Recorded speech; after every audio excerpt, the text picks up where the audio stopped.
Memahami perbedaan abolisi dan amnesti, dua wajah pengampunan negara. Dalam sistem hukum Indonesia, dikenal beberapa bentuk pengampunan atau penghapusan pidana yang diberikan oleh negara kepada warga negaranya.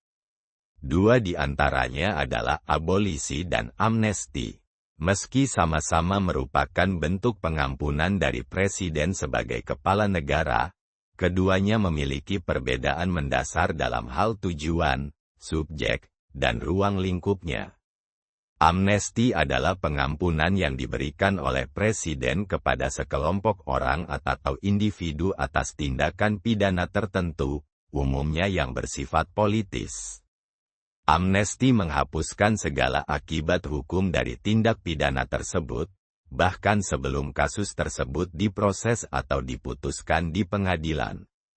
Dengan demikian, orang yang mendapatkan amnesti tidak lagi bisa dituntut atas perbuatan yang dilakukan sebelumnya.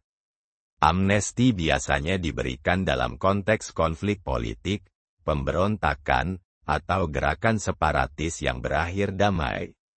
Karena pengaruhnya yang luas terhadap banyak orang dan potensi dampaknya terhadap kepentingan nasional, pemberian amnesti harus mendapatkan persetujuan DPR sebagaimana diatur dalam Pasal 14 Ayat 2 UUD 1945. Di sisi lain, abolisi adalah penghapusan proses hukum terhadap seseorang atau sekelompok orang yang sedang dalam proses peradilan, namun belum dijatuhi hukuman tetap. Abolisi tidak menghapus tindak pidananya, melainkan hanya menghentikan proses hukum terhadap pelakunya. Hal ini bisa terjadi karena alasan politis, kemanusiaan, atau untuk kepentingan negara. Misalnya, seseorang yang sedang diadili karena kasus makar dapat dibebaskan dari proses hukum melalui abolisi. Sama seperti amnesti, pemberian abolisi juga memerlukan persetujuan dari DPR. Secara ringkas, amnesti menghapus segala akibat hukum dari tindak pidana, bahkan yang sudah dijatuhi hukuman. Sedangkan abolisi hanya menghentikan proses hukum yang sedang berjalan. Amnesti bersifat luas dan seringkali kolektif, sedangkan abolisi cenderung bersifat individual dan lebih spesifik. Keduanya menunjukkan bahwa negara memiliki instrumen politis dan yuridis dalam menyikapi situasi tertentu, terutama yang berkaitan dengan stabilitas nasional, rekonsiliasi, atau konflik hukum yang berdimensi politis. Namun, penting untuk diingat bahwa penggunaan kedua instrumen ini harus tetap memperhatikan prinsip keadilan, transparansi, dan tidak disalahgunakan demi kepentingan kekuasaan semata. Abolisi terhadap Tom Lembong, jalan pintas atau langkah rekonsiliasi. Dalam dinamika politik dan hukum Indonesia, istilah abolisi kerap muncul sebagai solusi politis yang kontroversial. Baru-baru ini, perbincangan publik menghangat seiring dengan wacana pemberian abolisi terhadap Thomas Trikasih Lembong, atau yang lebih dikenal sebagai Tom Lembong. Mantan Kepala Badan Koordinasi Penanaman Modal dan tokoh ekonomi liberal ini tengah menjadi sorotan karena keterlibatannya dalam sejumlah manuver politik dan ekonomi yang dianggap melawan arus kekuasaan saat ini.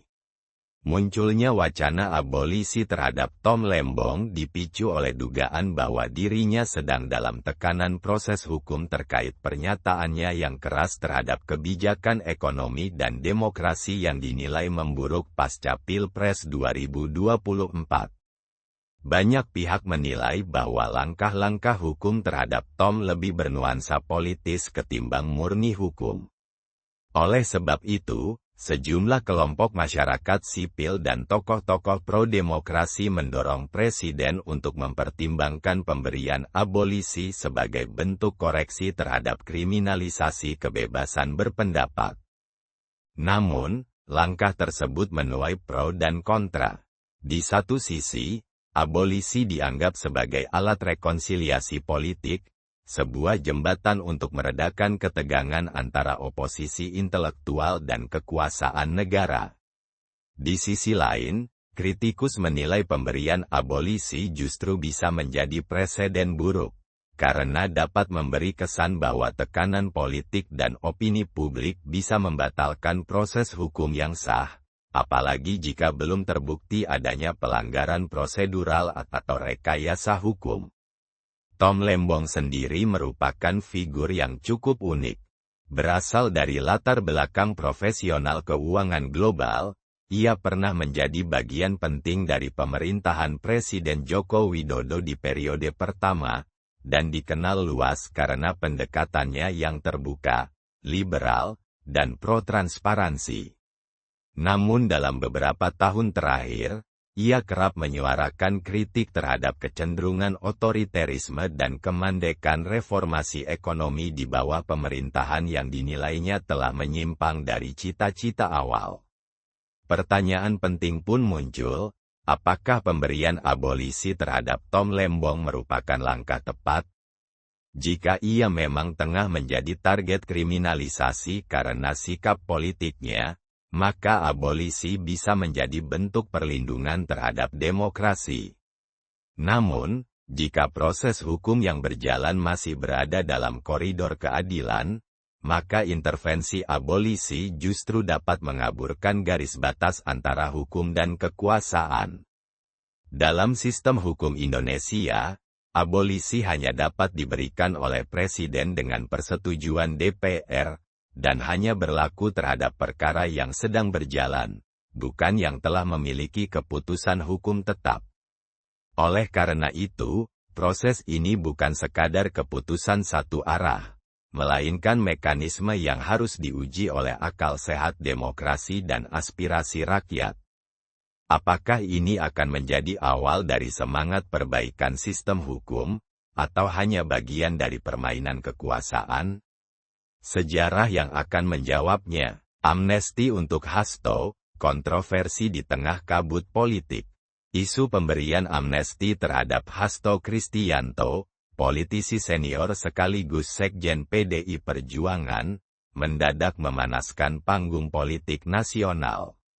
Wacana ini mencuat setelah Hasto diduga terjerat kasus hukum yang menurut banyak kalangan, syarat dengan kepentingan politik dan aroma pembungkaman terhadap oposisi. Di tengah kondisi demokrasi yang kian suram, munculnya opsi amnesti menuai pro dan kontra yang tajam di kalangan masyarakat, pengamat hukum, hingga elit partai. Amnesti, berbeda dengan abolisi atau grasi, merupakan pengampunan bersifat kolektif atau individual yang diberikan Presiden atas persetujuan DPR kepada seseorang yang dianggap melakukan pelanggaran hukum dengan latar belakang politik tertentu. Dalam kasus Hasto, banyak pihak meyakini bahwa jeratan hukum terhadapnya bukan semata persoalan pidana, tetapi berkaitan erat dengan keberaniannya mengkritik keras praktik kekuasaan yang dinilai menyimpang dari semangat reformasi dan konstitusi. Langkah Hasto dalam membela demokrasi dan suara rakyat, terutama pasca pemilu 2024 yang penuh kontroversi, menjadikannya salah satu simbol oposisi yang vokal. Ia secara terbuka mempertanyakan netralitas lembaga negara, proses peradilan, hingga dugaan campur tangan kekuasaan dalam hukum. Tidak heran jika ketika ia mulai berurusan dengan penyidik dan ruang tahanan, publik membaca sinyal kuat adanya politik balas dendam. Disinilah muncul desakan dari sejumlah kelompok masyarakat sipil, aktivis HAM, dan sebagian akademisi, agar Presiden mempertimbangkan pemberian amnesti terhadap Hasto sebagai langkah pemulihan demokrasi dan penegakan keadilan. Mereka menyatakan bahwa, dalam sejarah Indonesia, amnesti pernah menjadi jalan penyembuh luka politik, bukan sekadar alat pembebasan individu. Amnesti terhadap Hasto bisa menjadi momentum untuk menunjukkan bahwa negara tidak anti kritik dan bahwa perbedaan pandangan bukanlah kejahatan. Namun kritik pun bermunculan. Sejumlah pakar hukum menilai bahwa pemberian amnesti terhadap tokoh politik aktif seperti Hasto bisa menjadi preseden buruk, apalagi jika proses hukumnya belum mencapai tahap akhir. Mereka khawatir bahwa amnesti akan disalahgunakan sebagai senjata politik dua sisi, satu sisi bisa membebaskan yang tertindas, sisi lain bisa dimanfaatkan untuk melindungi kawan dari jeratan hukum yang sah. Di balik hiruk-pikuk ini, publik Indonesia kembali dipaksa bertanya, apakah hukum di negeri ini masih bisa berdiri tegak tanpa bayang-bayang kekuasaan? Apakah amnesti masih memiliki semangat konstitusional, atau telah berubah menjadi alat tawar-menawar politik di meja elit? Sebagaimana sejarah mencatat kasus amnesti terhadap para pejuang demokrasi di masa lalu, dari PRD hingga Aceh, keputusan ini akan menjadi catatan penting bagi masa depan demokrasi Indonesia. Hasto bisa jadi hanya satu nama, tapi di baliknya tersimpan pertaruhan besar tentang arah bangsa, menuju pembebasan, atau justru pengulangan represi,